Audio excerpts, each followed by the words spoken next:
Shalom, family. Shalom. Had a little problem connecting on StreamYard. What we're going to do is talk about Kim Potter. She testified, which I don't think is ever a good thing to do when you're a murderer, to get your butt up on the stand and testify. Not a good idea. But I tell you what, they must have all passed a memo on crying on the stand. If you notice, we've been seeing a lot of crying in court with these folks, more than I've ever seen before in the past. They must have sent the memo around. I guess when I feared for my life don't work and you end up in court, you better start crying. Try to jerk on some sympathy, I suppose. But I was not moved by Kim Potter's tears. I was not moved by Amber Geiger's tears. I was not moved by Travis McMichael's tears. Their tears don't move me, because look at all the evil you did in taking out somebody's life. Now, I did a story on one of the cops that she was training. He said that situation didn't spiral out of control until Kim Potter came up and she just got everything out of control. But they said prior to her walking up, they had Dante right under control. He was very cooperative. He was answering them when they were asking him questions. She turned that situation up when she came over there all hostile. And when he got in that car, y'all, he was just trying to save himself. He was trying to get away from that situation that he didn't feel safe in. But any action that we do, even trying to save ourselves, they'll say it's resisting arrest, despite the fact that we see white people fighting cops, white people cussing cops out, white people spitting on cops. We done seen it all, right? They never label any of those things resisting arrest. None of that's resisting arrest. But anytime a black man sees a situation as dangerous and he's just trying to get away from it, that's called resisting arrest. How you doing, LVZ? True Royal? Yeah, it's always different when it's us. When they do all kinds of actions around cops, none of that's resisting. Okay? In fact, the word resisting don't even come up. So let's just look at a clipping because, it was quite long. There are some news stations that have like over an hour or even 5 hours of the trial. I definitely cannot see them. I can't show 5 hours. That's ridiculous. But I'm going to show you a clipping of Kim Potter on the stand. All right, let me go ahead and share my screen and then we'll talk a little more about this.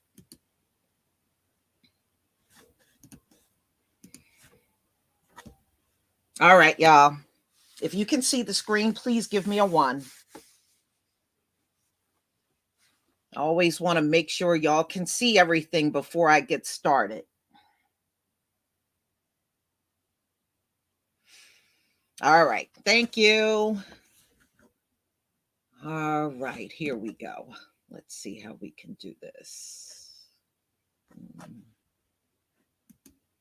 All right, here we go. All right, so Kim Potter decided to take the stand in her own defense. And in my opinion, she didn't do so well. Just like Travis McMichael, he took the stand and he just did horribly. Sometimes when you got somebody that killed another person and you put them on the stand, I think they pretty much do themselves in by just bad testimony. They just, and that's how I see Kim Potter. But let's go ahead and I'm going to play this clipping for you.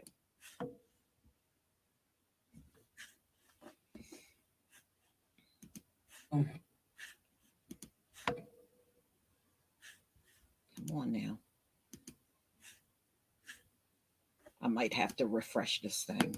Well, today in Minnesota, former Brooklyn Center police officer Kim Potter took the stand in her own defense, emotionally recalling the moments that she meant to pull her taser, but instead fired her gun at Dante Wright during a traffic stop.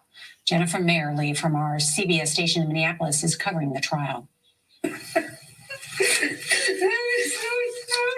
Kim Potter sobbed as she described what happened at the traffic stop that ended with Dante Wright's death. I remember yelling, "Taser, taser, taser," and nothing happened. And then he told me I shot him. Potter's defense insists she made a deadly mistake. I just shot him. Oh, wow. Yes. Pulling her Glock pistol when she thought she was grabbing a taser, and then firing a single bullet into Wright's chest. The defense says Wright was resisting arrest and about to drive off, and Potter had to do something to protect the other two officers involved. Under cross-examination, broke down when the prosecution asked why she didn't try to help either Wright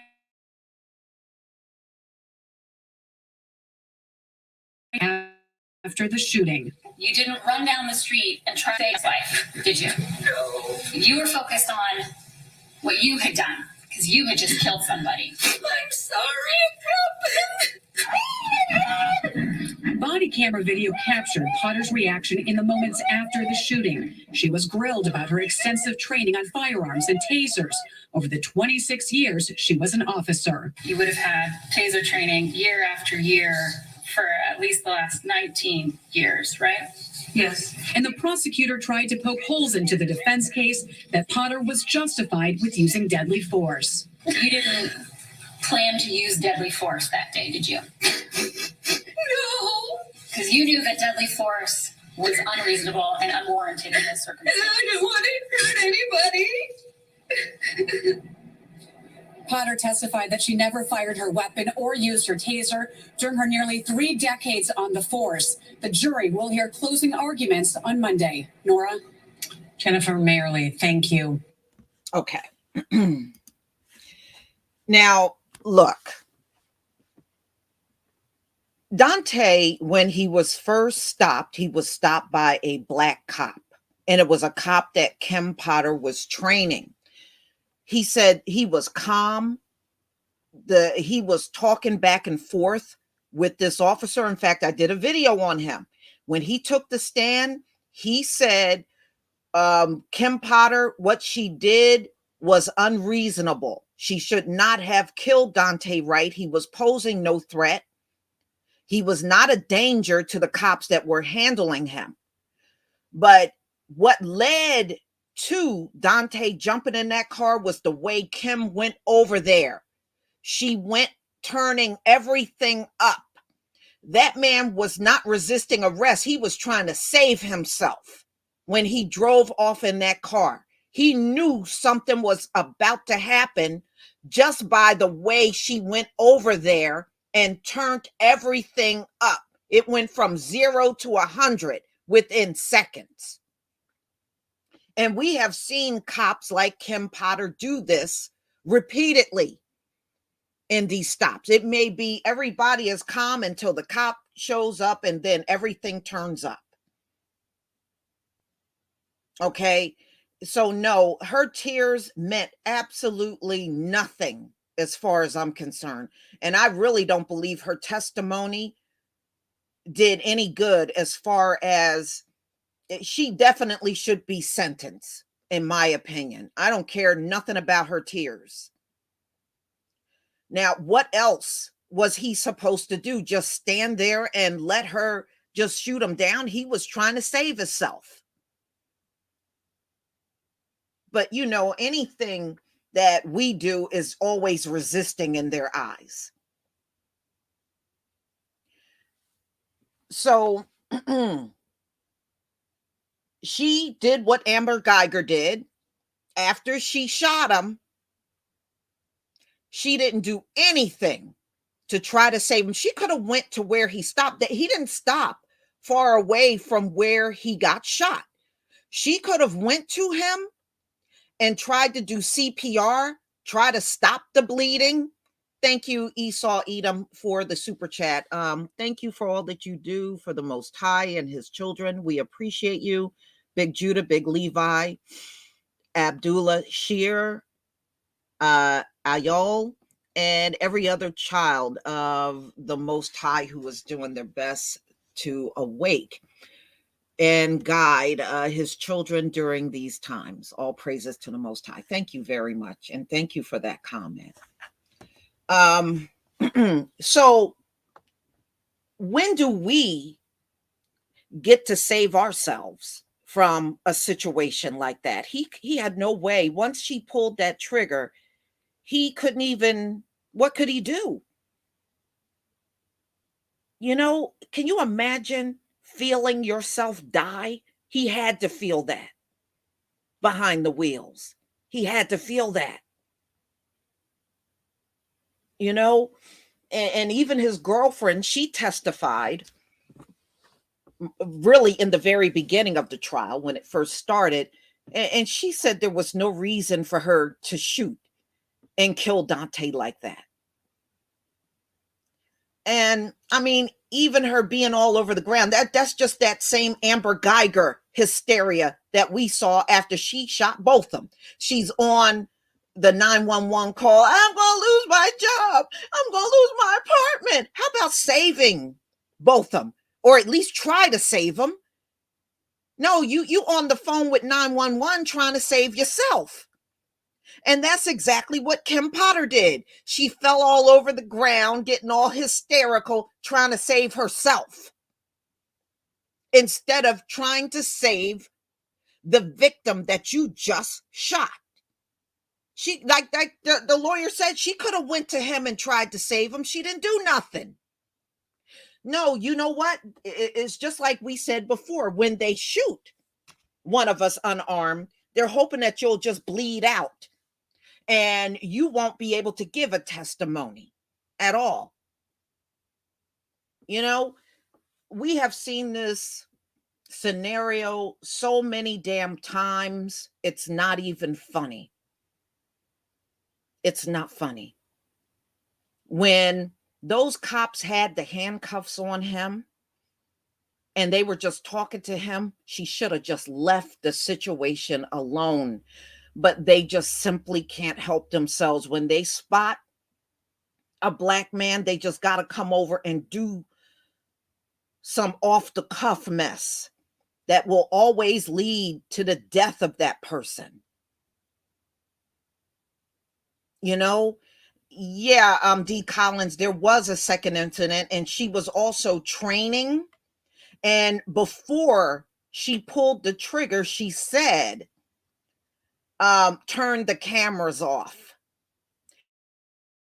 And she did get away with that one.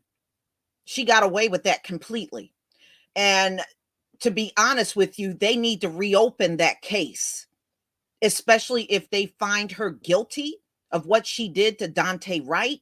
That other case where she did a similar thing, that needs to be reopened. Period. The fact that she stood there screaming taser, taser, taser tells me she was doing that for the cameras, y'all. She was doing that for the just in case this stuff ends up in court. You ever wonder why when many of these police officers show up on the scene, they just go to yelling at a high pitch? They just screaming and screaming. That's for the courts. That's why they're doing that. Get on the ground. Stop resisting. Stop resisting. That's for court. That's for court. That's why they're doing all of that. And sometimes they're yelling things out that you're not even doing. You're laying on the ground and you're not moving, and they're standing over you screaming, stop resisting, stop resisting. That's for court. That's the only reason why they're doing that mess. It's for court. And see, the people that look just like them will watch that in court and hear all that screaming and yelling and just go right along with the cop. It's psychological warfare. That's what it is. It's psychological warfare. But no, I don't feel bad for her. If you remember, Amber Geiger was doing all that crying and all that hysteria stuff too. This is just what they do. This is just what they do. She's on that stand trying to save herself. She couldn't use, I feared for my life. She couldn't use that. So now she's trying to use her tears to get out of everything.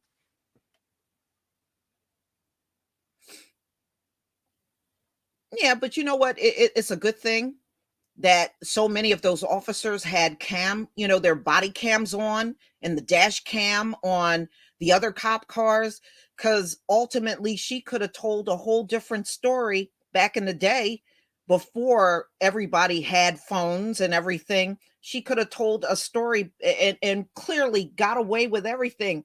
I bet you prior to us being able to film these things, these cops probably got away with thousands and thousands of murders. And I'm probably under exaggerating thousands of murders because there was no camera around.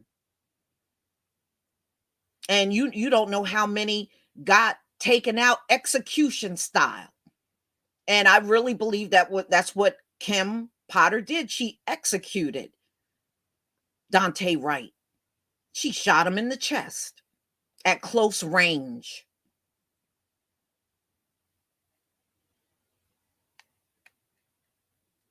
I always remember what these cops came out of. They came out of slave patrol. You can't take something negative and then make it positive. It just doesn't work. It just doesn't work.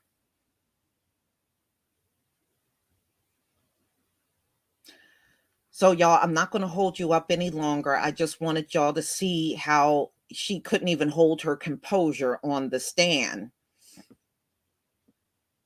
And, Dante can't even come back to cry. She took all of that away from him. He can't even come back and do that. The hell with her tears. The hell with that. For real. All right, y'all. You know what to do. Leave your comments and we'll come back and do this again. I have a premiere coming up around 2:00 today. So if you can all be there, I will see you over there. I will see you over there, family. Shalom.